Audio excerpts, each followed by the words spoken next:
அனைவருக்கும் இந்நேர வணக்கம். Nelson Mandela.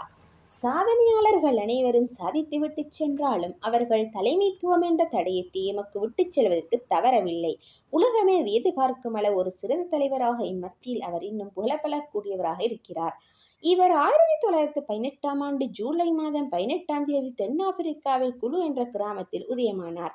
இவர் சோசோ பழங்குடியின மக்கள் தலைவராக நெல்சன் ரபீசேலா மண்டேலா என்ற பெயருடன் அவர் பிறந்து கல்வி கற்ற ஆசிரியரால் நெல்சன் மண்டேலா என்ற பெயருடன் அவர் பிரசித்தம் பெற்றார். இவர் சிறு வயதில் குத்துச்சண்டை வீரராகவே காணப்பட்டார். 1937ஆம் ஆண்டு அந்த குடும்பத்திலிருந்து முதலில் கல்வி கற்றவர். பள்ளி சென்ற இவர் இளம் வயதிலே ஆடு மாடு மேய்த்து கொண்டே கல்வி கற்றவர் ஆவார். இவர் கல்வி அறிவை பெறுவதில் நாட்டம் கொண்ட இவர் லண்டன் மற்றும் தென்னாப்பிரிக்காவில் பல்கலைக்கழகங்களில் பட்டப்படிப்பை மேற்கொண்டார். 1941ஆம் ஆண்டு ஜொகன்னஸ்பர்க் சென்ற பகுதி நேரத்தில் சட்டம் கல்வியை படித்தார். தங்க சுரங்க பாதுகாப்பு அதிகாரியாகவும் தோட்ட முகவராகவும் பணியாற்றி வந்தார்.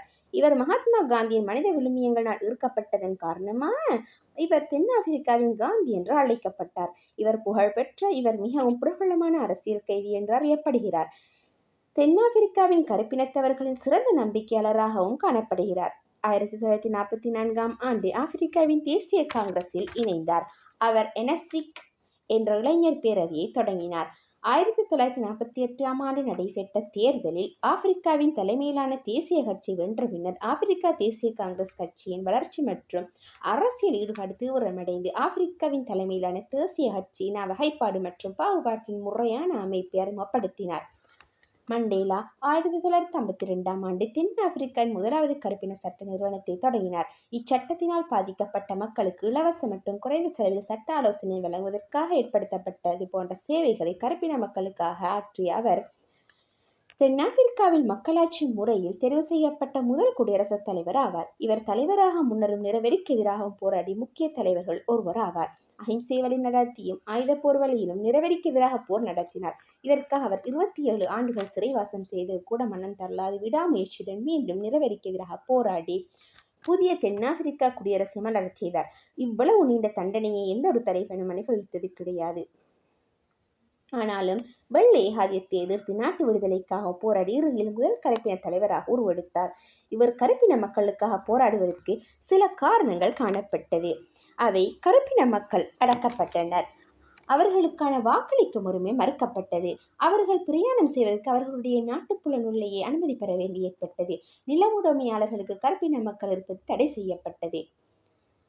இவை சுதேச மக்களுக்கு எதிரானவை, நீதியற்றவை. இவற்றுக்கு எதிராக நாம் போராட வேண்டும் என்ற நிலையில் இவரது அரசியல் பயணம் இனவெறிக்கு பிடித்த வெள்ளையர் ஆட்சியை எதிர்த்து போராடுவதாக இருந்ததுடன் அவர் உரையாற்றும் போது நான் ஆப்பிரிக்கா மக்களுக்கு போராடுவதற்காக என் வாழ்நாளை அர்ப்பணிக்கிறேன். எவ்வாறு வெள்ளையின் ஆதிக்கத்தை எதிர்க்கிறோன்னு அதே அளவு கருப்பின் ஆதிக்கத்தையும் எதிர்க்கிறேன். அனைத்து இன மக்களும் பேதமில்லாமல் வாழும் ஒரு சமுதாயத்தை உருவாக்குவது எனது நோக்கம் நிறைவேறுவதற்கு நான் உயிர் துறக்கவும் தயார் என்று குறிப்பிட்டு அதற்காக போராடி வெற்றி பெற்ற மாமனிதர் ஆவார்.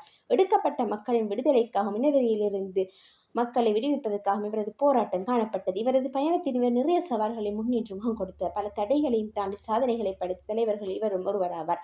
1993ஆம் ஆண்டு உலக அமைதிக்கான நோபல் பரிசு இவருக்கு வழங்கப்பட்டது.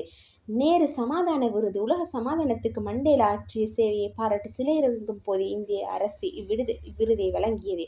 1990இல் இந்தியாவின் பாரத ரத்னா விருதும் இந்தியா அல்லாத ஒருவரான நெல்சன் மண்டேலாவுக்கு வழங்கப்பட்டது. ஐக்கிய நாடுகள் சபையின் நெல்சன் மண்டேலாவின் பிறந்த நாளான ஜூலை 18ஆம் தேதி சர்வதேச நெல்சன் மண்டேலா தினமாக பிரகடனப்படுத்தி கொண்டாடப்படுகிறது.